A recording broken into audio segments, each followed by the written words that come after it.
भाई आज मेरी मुराद पूरी हुई है और मैं आज इस मजार पे 5,000 रुपए की चादर चढ़ाऊंगा। भाई मुराद तो मेरी भी पूरी हुई है, देर से ही सही मगर 5,000 की चादर तो मैं भी जरूर चाहूंगा। भाई मेरी बात सुनिए, क्या मैं आप दोनों का कुछ वक्त ले सकता हूँ? जी हजरत बताएं।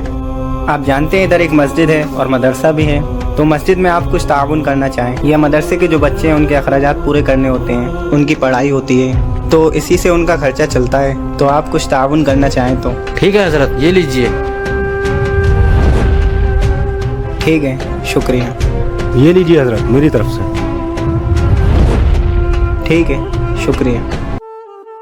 वैसे एक बात कहूँ, आप लोग बुरा तो नहीं मानेंगे? नहीं हजरत, बोलिए। वैसे मैंने अभी आप लोगों को कुछ बात करते हुए सुना था, आप भी 5,000 रुपए की चादर चढ़ा रहे हैं और आप भी 5,000 रुपए की चादर चढ़ा रहे हैं, लेकिन अभी मैंने आपसे मस्जिद और मदरसे के चंदे की बात की तो आपने 20 रुपए और आपने 10 रुपए दिए। देखिए हदीस पाक में है, हुजूर सल्लल्लाहु अलैहि वसल्लम ने फरमाया कि जो शख्स मस्जिद यानी अल्लाह के घर को बनाता है तो अल्लाह पाक उसके लिए जन्नत में एक घर बनाएगा। और कुरान पाक में भी अल्लाह पाक ने इरशाद फरमाया सूरह सबा में कि जो कुछ तुम अल्लाह पाक की राह में खर्च करते हो अल्लाह पाक उसका बदला तुम्हें जरूर अता फरमाएगा। देखें मेरे भाई, मस्जिद और मदरसे में चंदा देना ये सवाब का काम है और इस सवाब का वादा हुजूर सल्लल्लाहु अलैहि वसल्लम ने भी किया है और अल्लाह पाक ने भी किया है। आप लोग जो 5-5 हजार रुपए की चादर चढ़ाने जा रहे थे, इसके सवाब का वादा अल्लाह पाक ने या रसूलुल्लाह सल्लल्लाहु अलैहि वसल्लम ने आपसे किया है कि आप दरगाह पर चादर चढ़ाइए और आपको सवाब दिया जाएगा। नहीं हजरत, ऐसा तो हमने कभी ना सुना न कभी पढ़ा।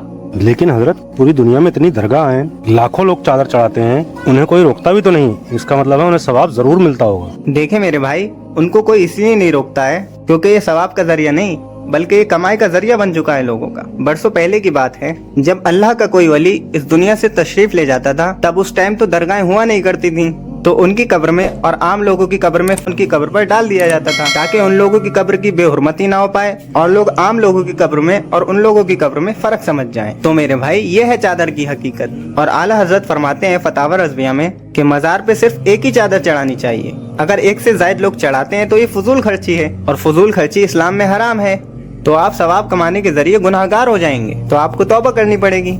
अरे हजरत, ये क्या कह रहे हैं आप? हम चादर चढ़ा के गुनहगार हो जाएंगे? हम तो अपने बाप दादा सुनते चले आए हैं कि चादर चढ़ाना सवाब है।